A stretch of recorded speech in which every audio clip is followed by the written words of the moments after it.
Have you ever heard a cry that came from nowhere, but somehow felt far too close? A distant sound calling you, and the more you try to understand it, the closer it gets, until it never leaves you again. I used to think these stories were just internet legends, until the night I traveled to that old cabin near the lake. A place where silence feels like it sticks to your skin, and where they say some people fall asleep to the sound of a soft crying and never wake up the same. I did not believe any of it until I heard it for the first time. The first thing I learned that night is simple: never ignore sounds that appear out of nowhere. Because the crying began so softly, it sounded like nothing more than the wind slipping through the trees. But the more I tried not to listen, the more the sound began to shape itself, as if it were gaining form, as if it were someone or something calling my name. And the worst part? The crying was not coming from outside the cabin. It was coming from inside. The second thing I discovered is that some sounds do not want to be found. They just want to lure you in. Because when I followed the sound down the narrow hallway, it disappeared and then returned stronger right behind me, as if guiding me, pushing me towards somewhere I was never meant to go. The room at the end of the hall, the one with only an old mirror inside, and where the crying stopped instantly, leaving me trapped in a silence so heavy it hurt to hear my own heartbeat. And that is when you understand some sounds are not meant to be followed. Some call you closer only to make sure you never come back the same, because the real terror is not what you hear, but what begins to follow you afterward, even when you think you escaped, even when you try to sleep, even when the world is silent and you hear it again, a distant cry calling for you. So remember this: the distant cry is not just a sound, it is a warning. It is an invitation, and those who accept it never return as the same person. Because what calls you in the dark is not always something that wants to be found, but it always wants to take you with it. If you listened to this story until now, tell me in the comments, would you follow a cry coming from the darkness, or pretend you heard nothing? And if you want more stories like this, let me take you deeper into what you were never meant to hear.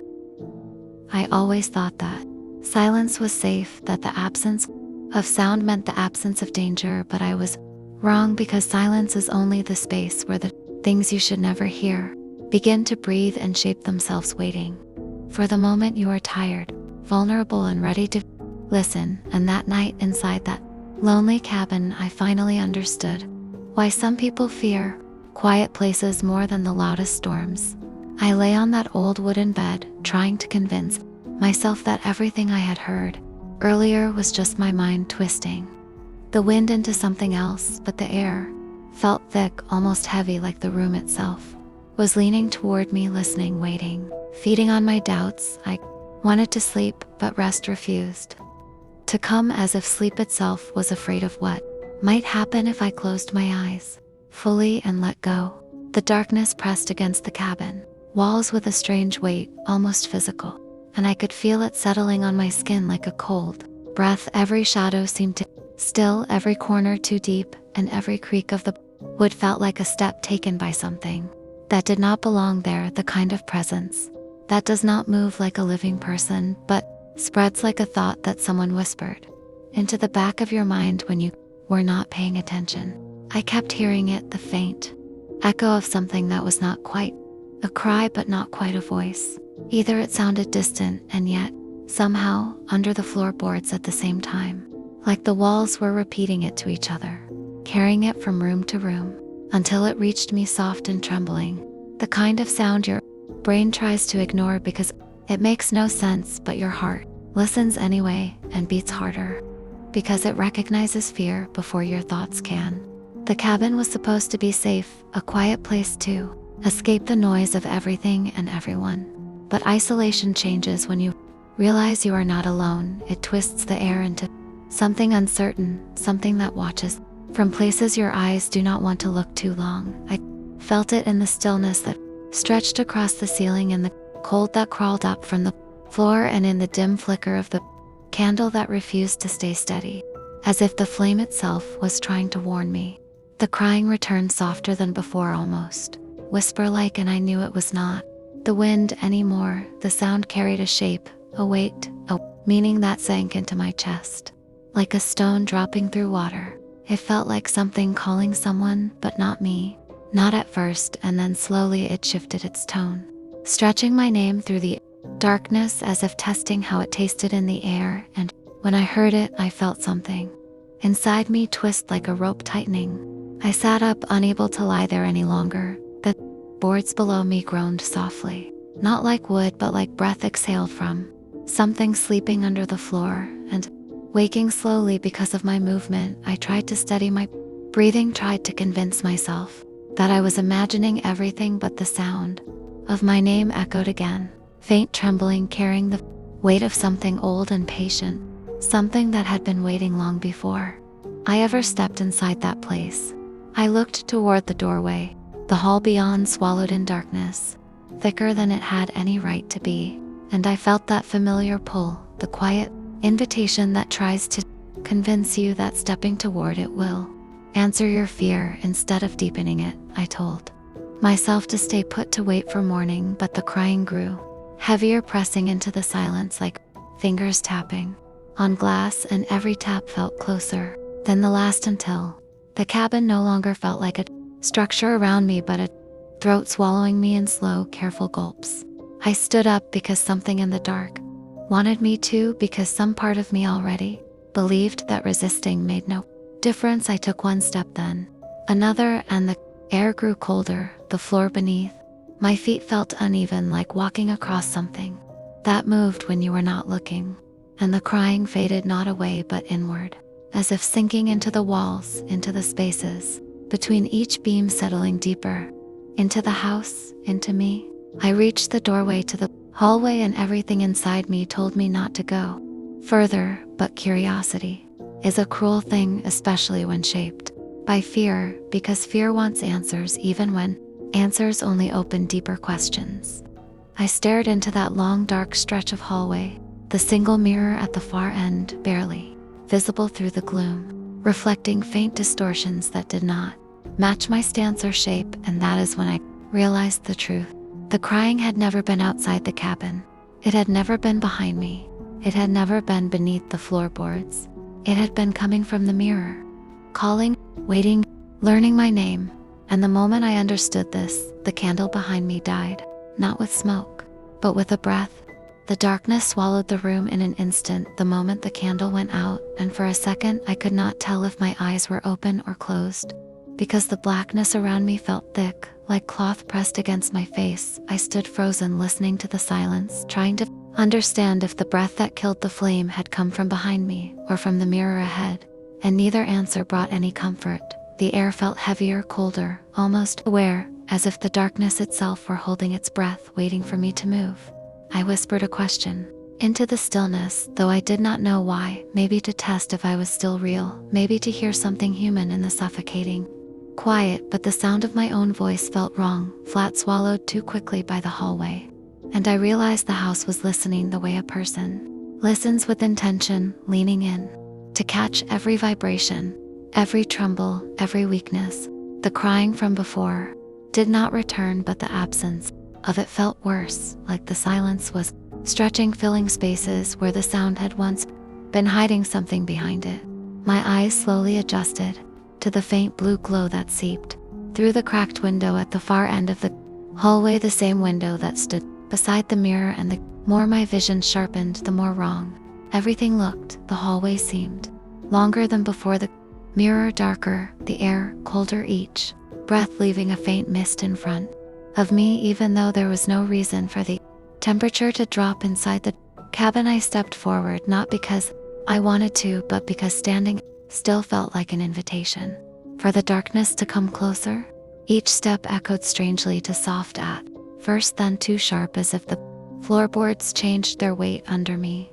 Reacting to my movement, the walls seemed to pulse subtly, breathing inward and outward, like the cabin itself had lungs, and I was walking deeper into its chest. The crying did not return, but I felt something else, a faint vibration, like a whisper without sound, brushing against my skin, as if invisible fingers traced the shape of my arms, guiding me forward toward the mirror that waited at the end of the hall. The closer I walked, the more the mirror changed its surface, rippled like disturbed water, warping the faint reflection that should have been there, but was not. I could not see myself in it, not even a shadow, only a dark shape that grew clearer with every step, the silhouette of a figure standing perfectly still, its head tilted slightly, as if studying me through the glass.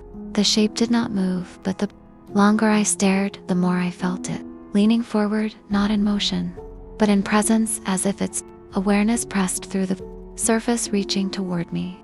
I stopped a few feet away, my breath shallow, my hands cold, my heartbeat a loud, trembling pulse that seemed to echo through the hallway and into the mirror. The figure shifted subtly, not physically, but visually, like the darkness around it changed shape, responding to my fear, its outline softening, then sharpening, as though the mirror struggled to hold its form. The silence deepened, tightening around me like a rope, and from the very edge of hearing, a faint sound emerged, not a cry this time, but a soft, drawn-out inhale, almost curious, almost hungry. I wanted to run, but fear held my legs, stiff and unmoving, trapping me in place like roots had grown from my feet into the floor.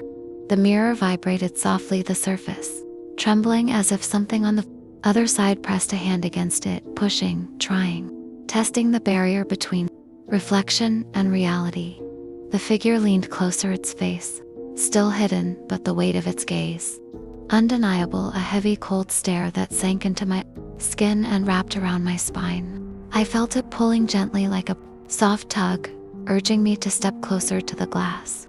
I forced myself to breathe slow, steady, but each inhale felt borrowed, as if the air was not mine. The trembling grew stronger, the mirror swelling subtly outward, then settling back as though breathing with me. I raised a hand without meaning, too unable to stop myself, drawn in by that silent pull, and when my fingers were inches from the surface, the faintest sound slipped through the air, a broken whisper, shaped like my name, stretched thin, trembling, delicate and wrong. It did not echo, but crawled softly into my ear, as if spoken from the inside of my skull. My hand dropped instantly, instinct snapping back, but the mirror responded, the surface pulsing with a faint wave like a heartbeat, as though it felt my hesitation and did not approve. The silhouette inside the glass shifted again, its head tilting further now, almost unnaturally, the angle too sharp, too curious, and the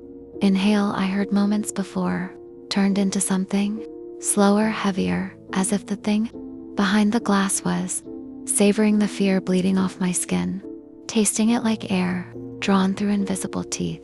Then the crying returned, soft, distant, trembling, but not from the mirror this time. It came from somewhere behind me, deeper in the cabin, as if something else had woken, something that had heard my name, spoken through the glass, and answered the call. The sound crawled through the hallway, weaving between the walls, rising slowly, gaining shape, gaining emotion, turning into a mournful wail that bent the air around me until the whole house seemed to shiver with it.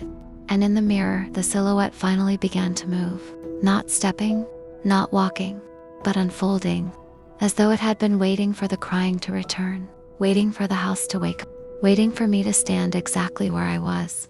The figure in the mirror did not move like a person unfolding itself. It stretched without bending, without breaking, like shadows peeling off a wall, its form lengthening, widening, growing taller, as if the darkness itself were feeding it, shaping it, guiding it into something that resembled a human, only from a distance. And as I watched, unable to look away, I felt the temperature drop again so sharply that my breath cracked in my chest, the cold crawling along my ribs and up my spine like a slow, deliberate hand. Behind me, the crying grew louder and heavier, each wail thick with emotion that did not sound human: sorrow, anger, longing, all mixed into one trembling sound that shook the floorboards beneath my feet. The walls around me seemed to lean inward, pulled by the weight of the cry, as though the cabin itself were listening, bowing, bending, trembling in response. I wanted to turn around to face whatever was behind me, but something in the mirror held me in place. The figure inside the glass, now towering over its own reflection, its face still hidden, but no longer shapeless, its head tilted again slowly, smoothly, as if studying the crying that filled the hallway. And the moment it did, the sound behind me changed, becoming sharper, higher, more desperate, as though the thing crying felt the presence of the figure and the mirror felt its attention and feared it, the air between the two. Sounds pulled tight like a thread stretched thin, ready to snap. And I found myself caught in the center, trapped between something calling from behind and something awakening in front of me.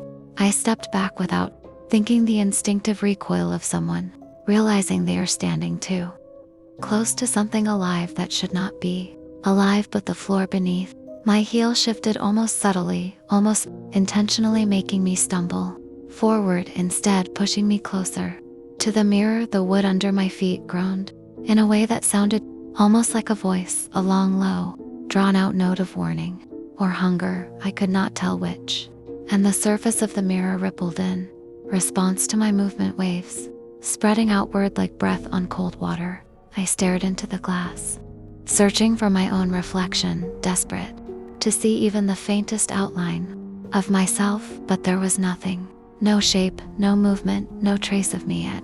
All the mirror only held the silhouette that was no longer just a silhouette. Its edges had sharpened, giving form to shoulders, arms, a torso, but the proportions were wrong, too long, too narrow, too fluid, like someone had sketched a human and then erased the lines that kept it solid. The darkness inside the glass weaving and breathing through the gaps as though it were alive. The crying behind me rose sharply, as if whatever was making the sound had stepped closer. The floor vibrating softly with the wail. I felt it in my legs, in my chest, even in my teeth, a resonance that made my whole body shudder. And the figure in the mirror reacted, the darkness shaping its form, pulsing outward like a heartbeat, as though the cry nourished it, fed it, filled it, each pulse giving it more structure, more substance, more reality. The mirror no longer a barrier, but a thin surface, trembling under the pressure of what was behind it.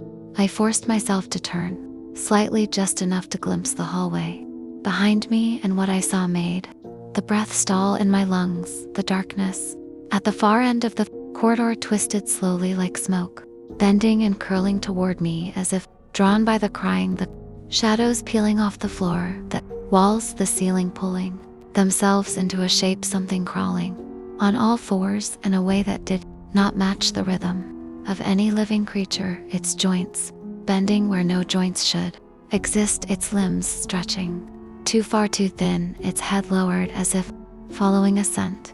The crying did not come from it, though the sound still echoed through the hallway, but the crawling thing moved with urgency, pulled forward, pulled toward me, pulled toward the mirror, as if the figure inside the glass had called it, summoned it, or owned it. The thing crawled faster, each movement sharpened, jagged yet fluid in a sick, unnatural way, and the walls seemed to bend around it, making space for it, accommodating it, welcoming it, like the house had been waiting for this shape to return.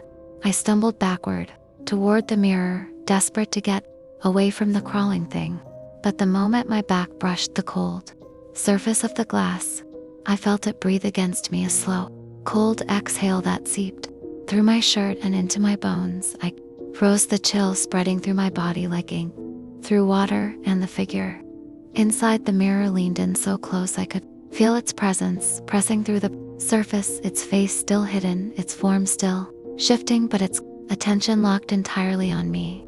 The crawling thing was halfway down the hallway now, its limbs scraping softly against the wood, its pace quickening. With every heartbeat, I felt trapped, suspended between two impossibilities: the mirror alive behind me, the darkness alive in front of me, and the crying filling every inch of space between them like a thread woven through the air, pulling everything tighter and tighter until I could barely breathe. The mirror pulsed again, cold and strong, and the crawling thing lifted its head, and for the first time, I realized the cry was not a warning, it was a signal. The moment I understood that the cry was a signal, everything around me seemed to shift. The air thickened, the walls leaned inward, and the cold glass against my back pulsed again, this time stronger, firmer, like a heartbeat pushing through the surface. The crawling creature in the hallway froze for a brief, unnatural moment, its limbs stretching out, its head lifting slowly as though listening for a command. Its thin, trembling frame caught between motion and stillness. The crying rose sharply, echoing through every beam, every floorboard, until the entire cabin trembled with the sound, and in that trembling, I felt something coming awake. Inside the mirror behind me, the figure inside the glass was no longer a shape of shadows. It had grown form density. Mass each pulse from the mirror, pulling the darkness tighter around its frame like muscles. Forming under skin, its head lowered toward me, though I still could not see a face, only an outline that shifted like smoke, learning me from the inside, as if it had been listening to every breath I had taken since the moment I entered that place. I felt its presence behind me, not like someone standing close, but like something already inside my shadow, stretching through me, reaching deeper than the cold ever could. The crawling creature resumed its movement, dragging itself forward faster, this time its limbs bending at impossible angles, its body jerking in uneven spasms, as though drawn by the same pulse that shook the mirror. It made no sound, only the scrape of unseen claws pulling it across the wood, but the crying grew louder, as though urging it forward, calling both of us, calling everything in that house toward one single point. The mirror behind me began to vibrate, the surface rippling and swelling as though it were no longer glass but water pushed by a storm from beneath. I tried to move away from it, but the surface clung to me, cold and dense, like fingers of ice wrapping around my spine, holding me to the glass as if refusing to let me go. My muscles strained, but the mirror only pulled harder, the cold spreading through my back, up my neck, down my arms, dripping into my bones. The darkness inside the glass deepened, forming lines, curves, a shape that felt more real than the floor under my feet. I could feel its intention pressing against me, a slow, steady pull, drawing me deeper toward the surface that no longer felt solid. The crawling creature was close enough now that I could hear the floorboards bend under its weight.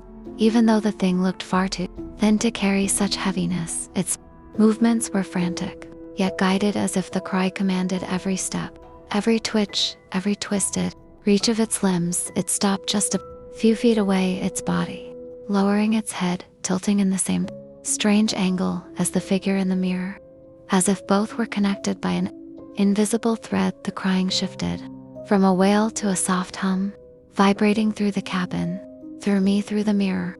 The mirror surged forward, pressing harder into my back, and for a moment, I felt myself sinking into it, not falling, not slipping, but merging, the surface folding around my shoulders, cold like deep water, closing over skin.